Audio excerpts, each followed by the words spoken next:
A paz do Senhor Jesus, queridos, mais uma vez com muita alegria poder estar aqui, conforme expressamos todos os dias, né? Nós não tem como começar sem glorificar, sem exaltar o nome do Senhor, porque é por Ele, né, Áurea? É por Ele. É somente por Ele, Verdade. né? Cada dia de vida é somente pela bondade, pela graça.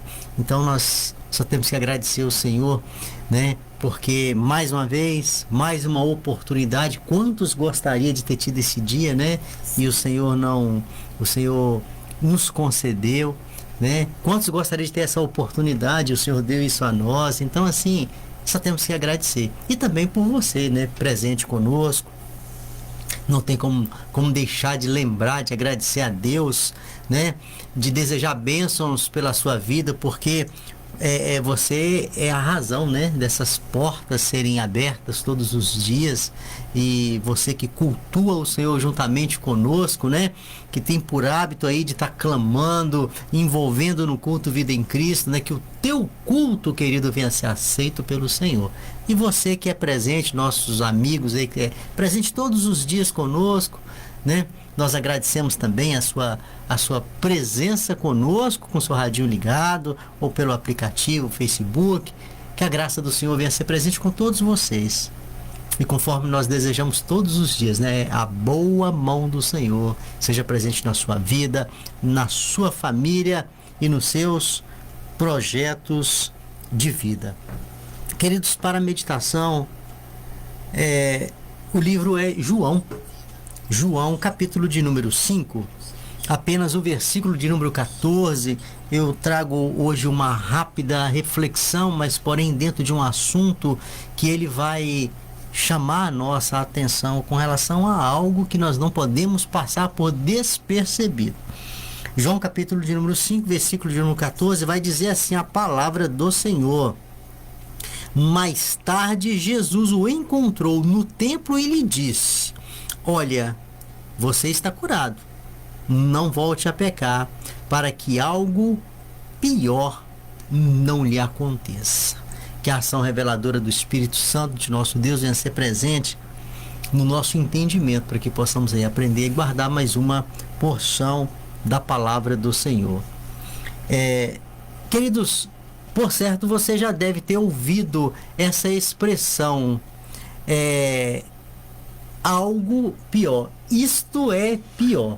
Quando nós falamos ou quando nós ouvimos, né, esta expressão, nós estamos entendendo que é um mal crescente, Áurea. Olha para você ver. Isto é pior, ou seja, já tinha uma coisa ruim. Já havia uma coisa ruim, aí aparece uma outra, você vai falar assim, não, isso é pior. Ou seja, então nós entendemos que aquilo que é pior é porque é um mal crescente. Isso aí é uma coisa que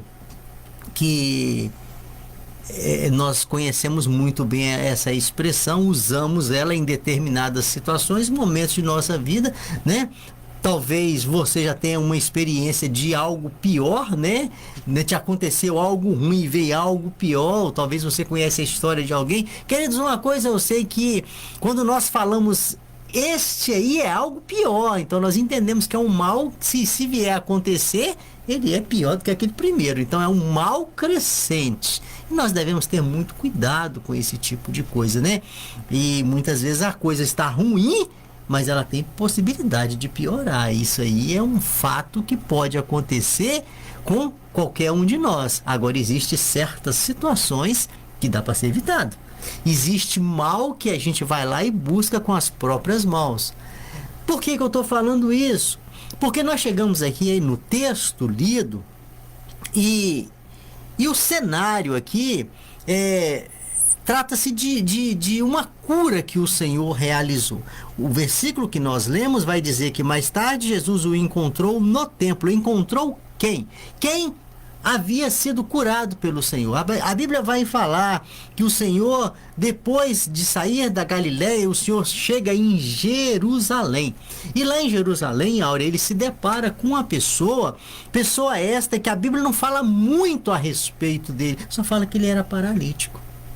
fala que ele era uma pessoa impossibilitada, só fala que ele era uma pessoa inválida e só fala que daquele mal ele já vivia há muito tempo. Para ser mais preciso aí, 38 anos de paralisia. 38 anos com uma vida limitada. 38 anos sem poder desfrutar da vida. 38 anos sem poder andar. 38 anos com uma vida em total dependência de terceiro. Esta aí é a história deste homem. E o Senhor, diz a palavra de Deus, que o Senhor se aproxima daquele homem e o cura. E a ordem foi uma só. Olha que coisa interessante. O Senhor, olhando para aquela situação, conhecendo aquele estado, diz a palavra do Senhor que o Senhor dá uma ordem para aquele homem. E a ordem foi: levanta e anda. Levanta e anda. Pega a sua maca e anda. Vai embora. Você não precisa mais de estar sobre ela. Agora você vai carregar ela. Vai embora que você está curado. E é muito interessante quando a gente começa a analisar essa história. Por quê? Porque aquele homem que de um momento para outro, se ele havia sido, ou se ele havia ficado paralítico com uma certa idade, a Bíblia não vai revelar, só fala o tempo de paralisia. E o tempo de paralisia é 38 anos. Quando começou, a Bíblia não fala. Se ele já nasceu assim ou se ele ficou assim tempos depois, a Bíblia não fala. Uma coisa nós entendemos, que é o que a Bíblia registra, que o seu tempo sob aquela cama de 38 anos chegou no final, com a presença do Senhor Jesus. Glória a Deus. Queridos, muitas pessoas, pelo fato de não exercer sua fé, né, talvez não tiver esta mesma oportunidade. E talvez esta paralisia, ela não seja uma paralisia física, né? Um problema qualquer representado aí por essa paralisia, mas nós entendemos e nós confessamos, pregamos, nós cremos que o Jesus que fez é o que faz e o que continuará fazendo por nós.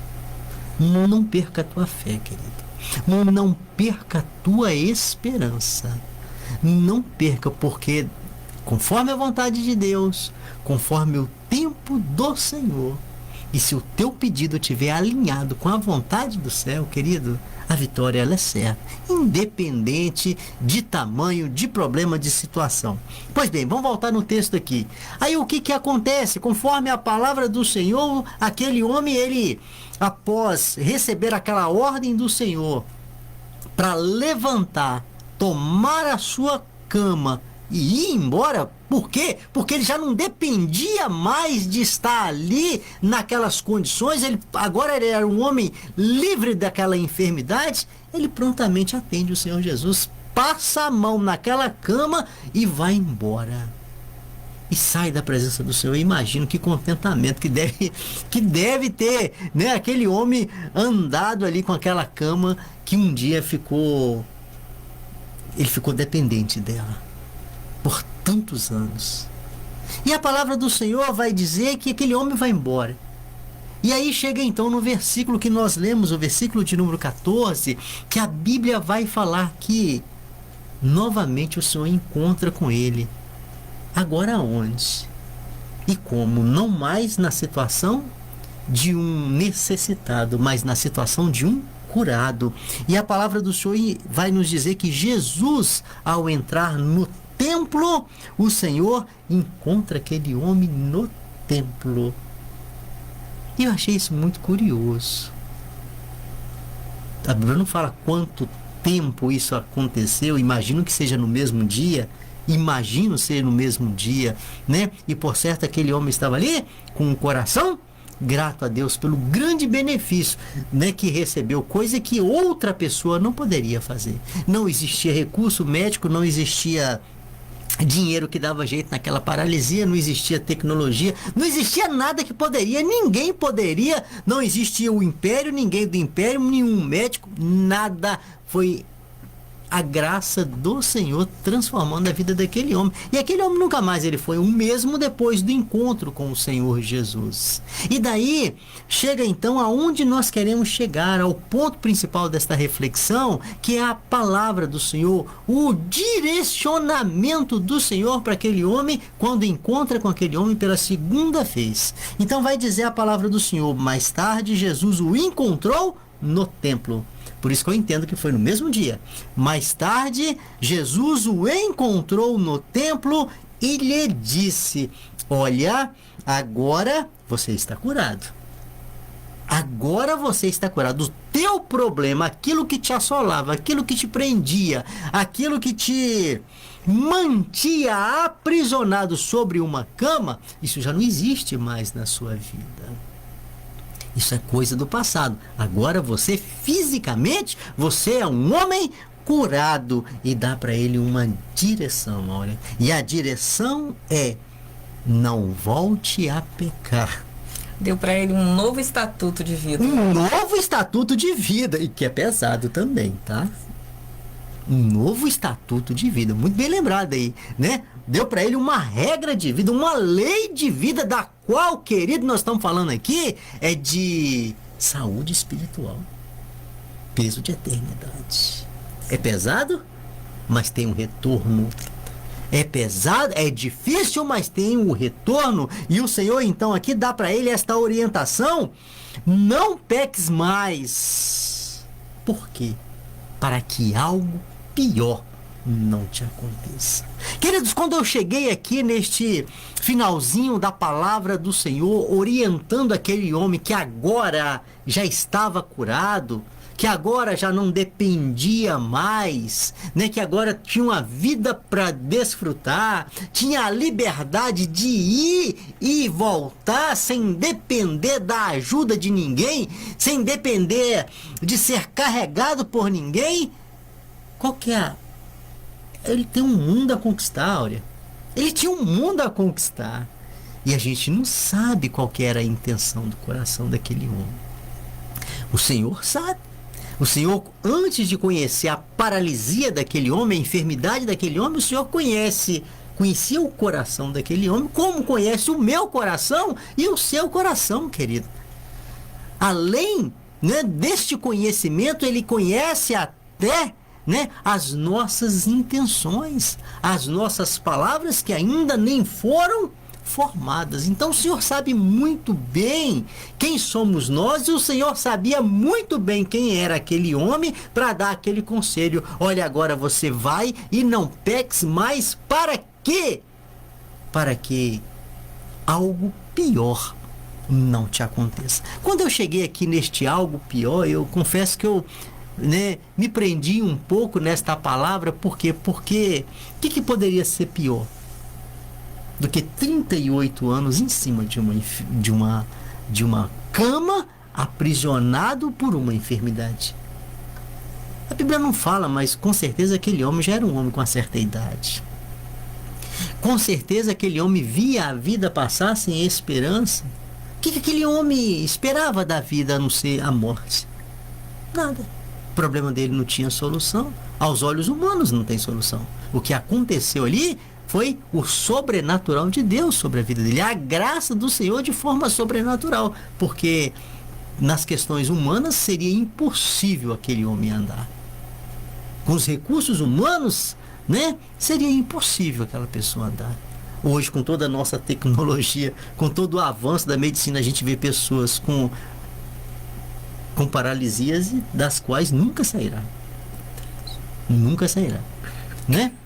Quanto mais aquela situação pela época. Então o Senhor dá para ele aqui esse direcionamento agora que ele tinha toda a saúde, toda a liberdade, toda a condição, e estava desprendido daquele que o aprisionava. E o Senhor dá para ele esta orientação: vai e não peques mais. Por quê? Olha, olha que coisa interessante, eu veio aqui agora na minha mente. Porque o pecado, ele tem um poder de aprisionar muito pior do que uma paralisia. A prisão eterna, né? Na prisão eterna da qual jamais uma pessoa sairá. Daí a orientação do Senhor é como se o Senhor virasse para ele e falasse assim aqui, ó, o teu problema não é isso aí só, não. Isso aí já foi resolvido. Agora, muito cuidado com a vida que você vai levar da agora para frente. Não peques. Não peques mais, para que algo pior não venha acontecer. E pior, querido, do que uma enfermidade, ou pior do que qualquer uma outra coisa, é a eternidade sem Cristo. É a separação eterna. A palavra do Senhor vai falar que pecado, ele faz a divisão, ou seja, ele causa a separação entre nós e Deus. Por quê? Porque aonde está a presença do pecado, não tem a presença do Senhor. Aonde está a presença do pecado, o Senhor não se agrada. Aonde está a presença do pecado, o Senhor não tem prazer. Aonde está a presença do pecado, o Senhor abomina. Então não tem relacionamento, né? Aqueles que estão com envolvimento em uma vida de pecado e Deus, não existe esse relacionamento. Então o que isso aqui é? É separação. E é uma separação crescente. É uma separação hoje, estendendo para uma eternidade sem Cristo. Isso é muito sério. Daí a orientação da palavra do Senhor para aquele homem. Cuidado para que algo pior não te aconteça. E na visão do Senhor Jesus aqui, o algo pior, querido. Não existe nada pior que possa acontecer com uma pessoa que não seja a perda da sua salvação. É um problema eterno, não tem solução. Qualquer um outro problema na face desta terra tem solução. Se não tiver solução, a gente dá pelo menos um jeito. Se não der jeito, fica na falta. Mas a questão eterna, não. A questão da perda da salvação é um problema eterno, do qual nem eu nem você podemos brincar com ele.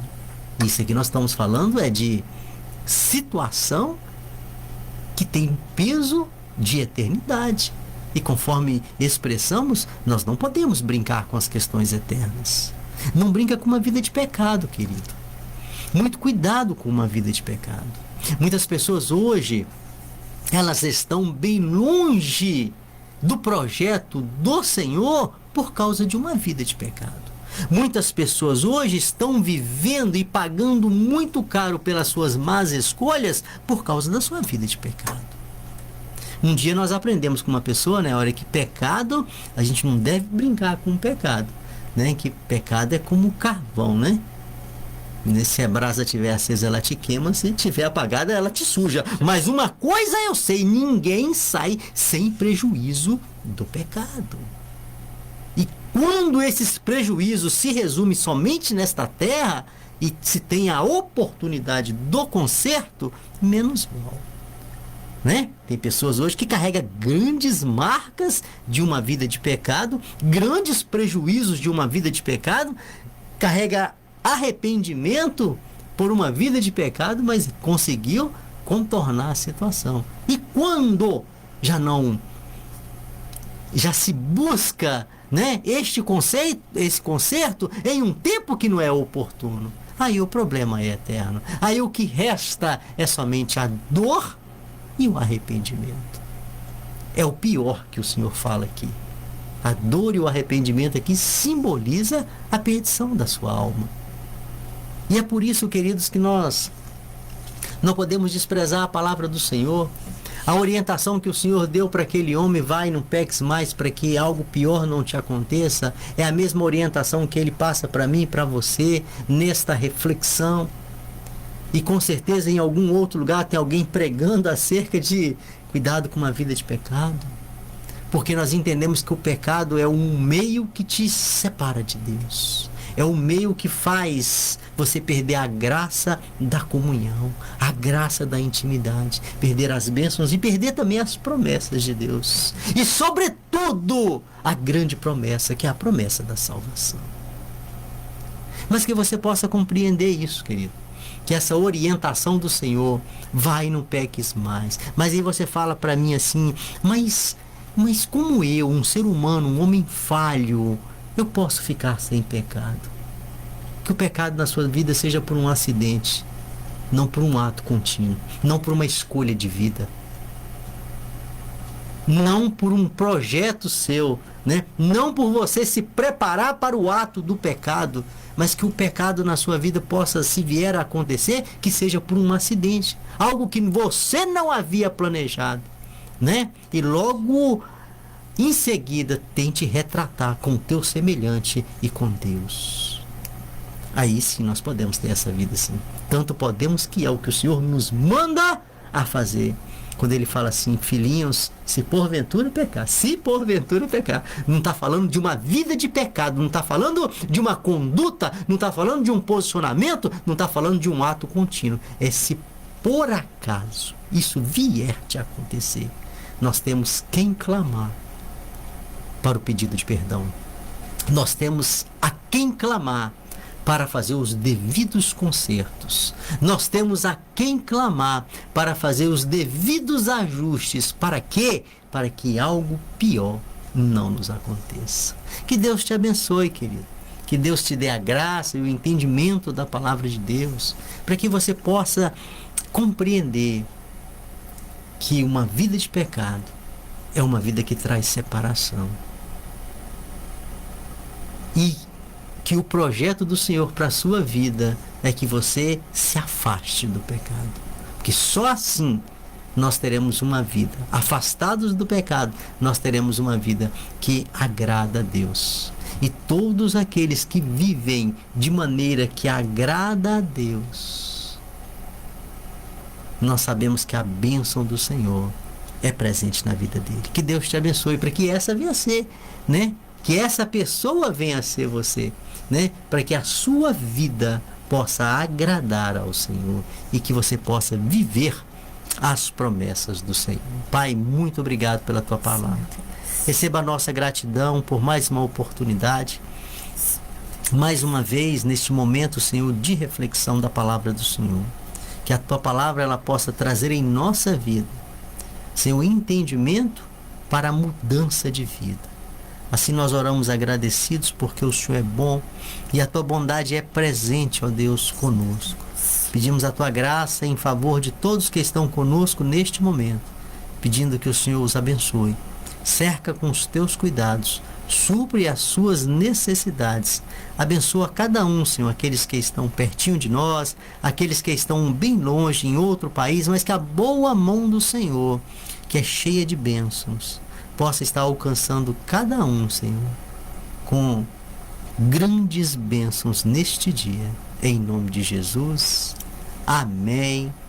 Glória a Deus.